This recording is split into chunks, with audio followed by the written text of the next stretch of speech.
Certains candidats retentent leur chance et retournent dans l'enfer de koh. Pourtant, est-ce vraiment les mêmes conditions?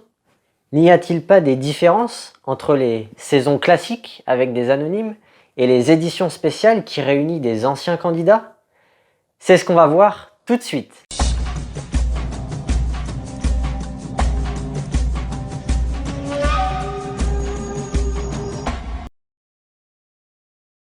Salut à tous les aventuriers et bienvenue sur Kael et Psycho, la chaîne qui décortique votre émission préférée au travers de la psychologie. Et le sujet de cette vidéo va donc traiter des différences entre les saisons d'Anonyme et les saisons All-Star. Car c'est vrai que c'est pas exactement le même jeu, ou plutôt c'est le même jeu, mais c'est pas exactement, comme on pourrait dire si on fait un parallèle avec le tennis, la même surface. Et la comparaison que je suis en train de faire avec le tennis, elle est vraiment très pertinente. Je dis pas ça juste parce que je suis fan aussi de tennis, mais ceux qui connaissent le tennis savent qu'il existe plusieurs surfaces de jeu. Par exemple, on peut jouer sur du gazon, on peut jouer sur de la terre battue. Et on peut très bien être un bon joueur de gazon, mais un mauvais joueur sur terre battue. Pourtant, c'est exactement le même sport avec les mêmes règles. Et en fait, koh, je trouve, suit le même principe. Faire une saison All-Star, c'est refaire le même jeu, mais sur une autre surface. Et donc, à l'instar du tennis, c'est tout à fait possible d'être un bon candidat dans une saison anonyme, mais d'être un mauvais candidat dans une édition spéciale, et vice-versa. On va lister les différences et on va voir des exemples, mais je peux déjà vous en donner un. Un candidat comme Claude, par exemple, aura très peu de chances de remporter une saison anonyme, mais on aura beaucoup de gagner une édition spéciale. Alors ce que je vous propose, c'est de regarder à quoi ressemble une saison All-Star quand on l'étudie à travers les 4S. La survie, rien à signaler de spécial. C'est exactement la même chose que pour une saison classique. En revanche, là où ça va commencer à changer, c'est au niveau des épreuves. Au vu du niveau bleu de l'émission, qui prône le mérite sportif, je vous renvoie à ma vidéo sur l'identité de koh pour plus de détails. Les éditions spéciales vont être l'occasion de faire revenir des candidats qui ont un très fort niveau sportif. Naturellement, le niveau sur les épreuves va être plus élevé et les épreuves en elles-mêmes vont être aussi plus physiques. Ensuite, d'un point de vue de la stratégie. Vous savez que dans la stratégie, on a distingué deux sous-catégories. Il y a les moves et la gestion de l'image. Dans une saison All-Star, théoriquement, le casting devrait être plus ouvert à la stratégie, car les candidats ont déjà fait une aventure qui leur a fait prendre conscience du jeu stratégique. Donc la stratégie devrait avoir moins d'effets négatifs sur la personne qui l'utilise. En d'autres termes, le paradoxe de koh devrait être moins fort dans une saison All-Star. Alors tout ça est très théorique, Dans la pratique, on va voir que c'est pas forcément le cas, notamment si on repense aux toutes premières éditions spéciales qui étaient le retour des héros ou le choc des héros, puisque en fait le casting est très orienté sur la dimension sport. Et souvent ce sont des candidats qui vont délaisser la stratégie, car en fait la production fait un peu exprès de prendre des candidats qui ne sont pas experts partout, ça fait pas beaucoup d'audience, quelqu'un qui va être parfait. On va plutôt prendre des candidats qui ont des défauts, et souvent les deux dimensions, épreuve et stratégie, vont souvent s'opposer. C'est rare en fait d'avoir des candidats dans le jeu qui vont être très forts dans les épreuves et dans la stratégie. Ils vont surtout prendre dans leurs éditions spéciales, si on repense au retour des héros ou au choc des héros, des candidats qui vont être forts dans les épreuves. Et en plus, une saison All-Star, ça va désavantager ceux qui aiment jouer de leur image. Puisque comme le jeu devient transparent, comme on est déjà connu, les autres ont peut-être déjà vu notre saison, et gérer son image devient plus compliqué, puisque ça dépend aussi de l'image qu'on a laissée lors de notre précédente aventure. Et enfin, n'oublions pas de parler du social. L'aspect social du jeu dans une saison All-Star, elle est quelque peu brouillée pour plusieurs raisons. Déjà parce que la plupart des candidats vont se connaître avant le jeu. Les anciens de koh, Denis dit souvent que c'est une famille. Et bien justement, ce phénomène-là fait que des alliances pré-game potentiellement sont possibles. Donc le social finalement c'est un compartiment du jeu qui peut commencer avant le jeu. Donc voilà, en résumé, la dimension sportive est accentuée, la dimension sociale est brouillée et peut commencer avant le jeu, et la dimension stratégique va plutôt rééquilibrer les deux sous-catégories entre les moves et la gestion de l'image. Donc concrètement maintenant, un bon candidat dans un All-Star, à quoi ça va ressembler? Ça va ressembler à un candidat qui va avoir un très bon niveau sportif, un candidat qui va plutôt avoir un social de qualité par opposition au social de quantité. Je vous renvoie là, pour ceux qui ne l'ont pas vu, à ma vidéo sur le social dans koh Lanta. Donc un social de qualité, pour le redire rapidement, ça veut dire que c'est quelqu'un qui va avoir des relations plus fortes avec certaines personnes, mais qui va toucher un panel moins large. Alors pourquoi c'est important ici, dans un All-Star? Parce que normalement on avait dit que le social de quantité est supérieur au social de qualité. Dans un All-Star, c'est quelque peu inversé, puisque comme les candidats se connaissent déjà avant le jeu, les alliances pré-game possibles sont faites entre les candidats qui ont gardé des liens entre eux. Et ça, c'est ce que nous permet le social de qualité, le fait d'entretenir les relations et de les renforcer. Et enfin, citons aussi la capacité d'adaptation stratégique, mais qui du coup là va dépendre de la teneur du casting, puisqu'encore une fois, la donnée stratégique est fortement dépendante de ça.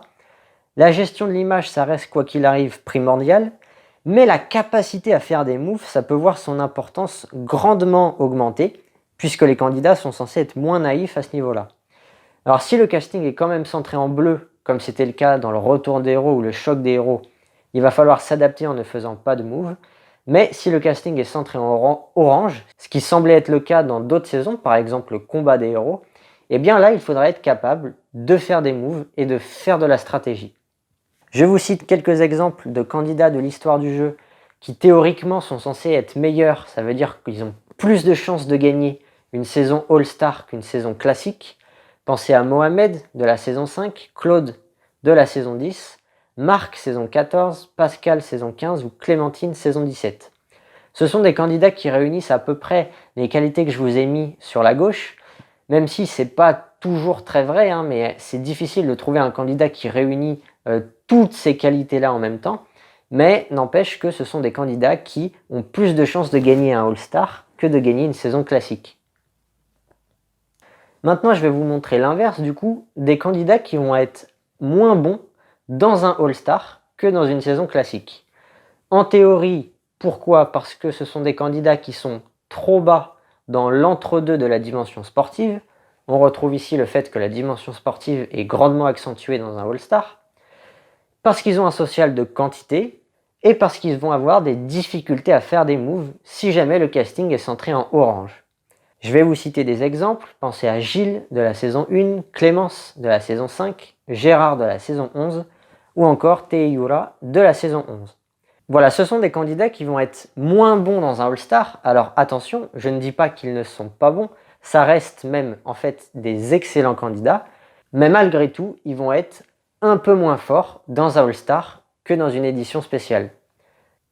Si vous voulez faire une comparaison, encore une fois, pour ceux qui connaissent le tennis, c'est un peu comme par exemple Nadal qui jouerait sur gazon. Il est forcément moins fort que sur terre battue, mais il reste excellent.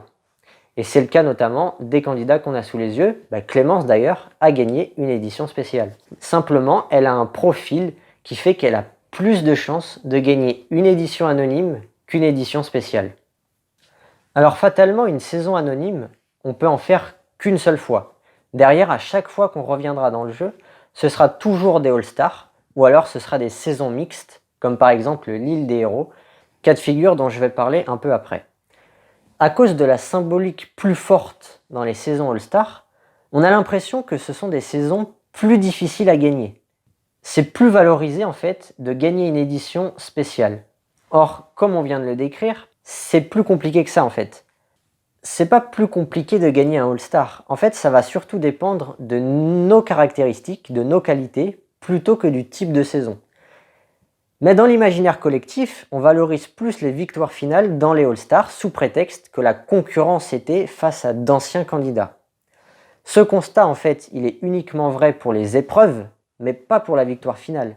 C'est pas plus difficile de gagner une édition spéciale, il s'agit juste d'une surface différente qui va être plus propice à certains styles de jeu et à certaines qualités. Et même pour moi, je vais vous dire, le vrai koh, c'est la saison anonyme, celle où personne se connaît. Les candidats sont face à l'inconnu et à des inconnus.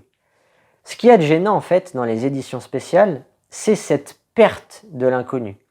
Le simple fait de pouvoir faire des alliances avant le jeu, ça va marginaliser certains candidats. Leur seul tort, c'est de ne pas avoir gardé de contact avec la famille koh. Mais est-ce qu'on peut vraiment leur reprocher ça, sachant que tout ce qui se passe dans la vie de tous les jours n'est pas censé impacter le jeu? C'est un peu, vous voyez, comme si on jouait au poker entre amis, mais que parmi nos amis, il y a un couple et qui, quand ils vont jouer, ils vont éviter soigneusement de jouer l'un contre l'autre.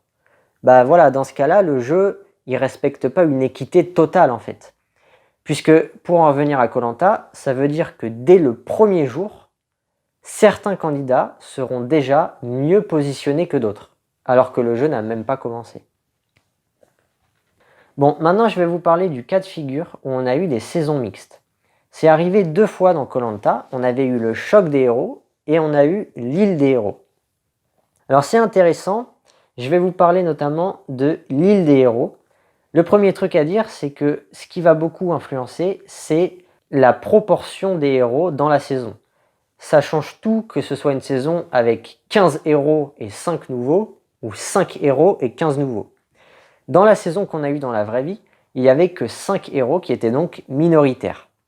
Et dans ce cas de figure-là, la situation stratégique pour les héros, elle semblait identique à une saison All-Star. Ils ne peuvent pas se cacher car ils sont déjà connus des autres candidats. La gestion de l'image, elle devient partiellement incontrôlable. Mais en revanche, ils ont quand même un gros avantage qui n'existe pas dans les All-Stars classiques. C'est qu'ils ont l'avantage de l'expérience. La concurrence, elle va être moins rude dans tous les compartiments du jeu, que ce soit sur les épreuves ou sur la mise en place de moves par exemple. Enfin, d'une manière générale, voilà, les nouveaux ont moins d'expérience.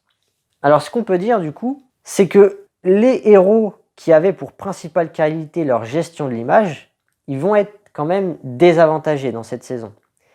Par contre, les héros qui avaient pour avantage leur qualité sur les épreuves et leur gestion des moves, eux vont plutôt être avantagés.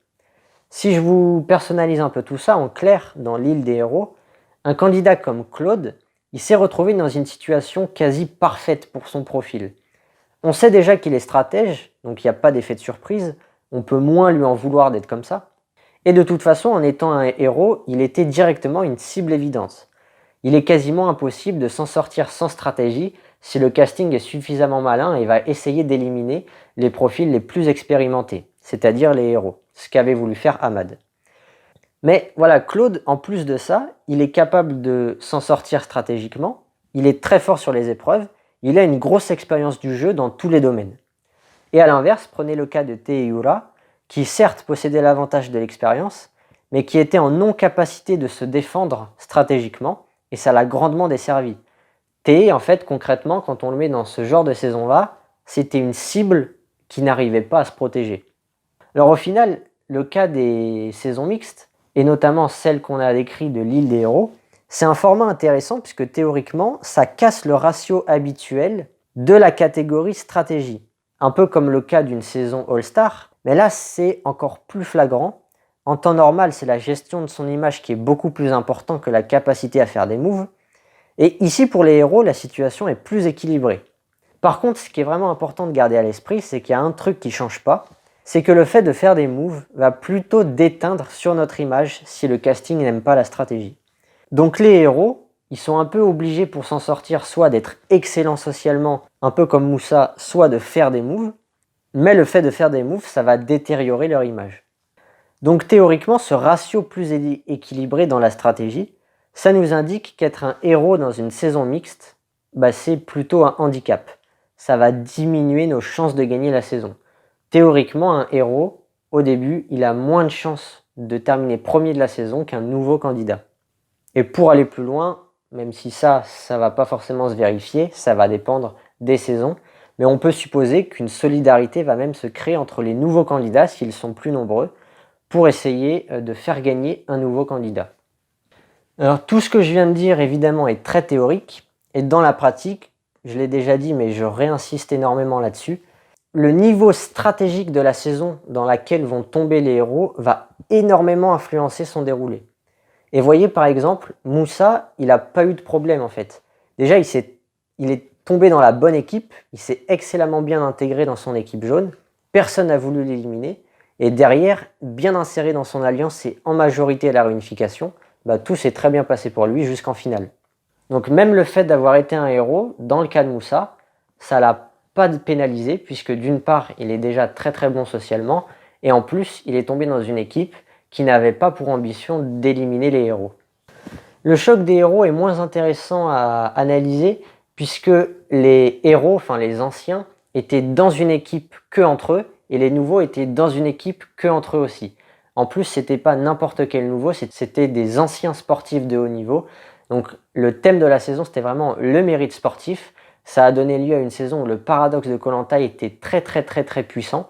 Et donc, bon, pas grand chose à analyser de ce niveau-là, si ce n'est que c'est une illustration de plus pour rappeler que le niveau stratégique de la saison va énormément influencer sur le déroulé d'une saison mixte. Et je termine avec un petit parallèle avec l'énéagramme. Pour une saison anonyme, si vous vous souvenez, j'avais établi ceci. Les énéatypes qui étaient favorisés pour la victoire finale, c'était les 3, les 6, les 7 et les 9.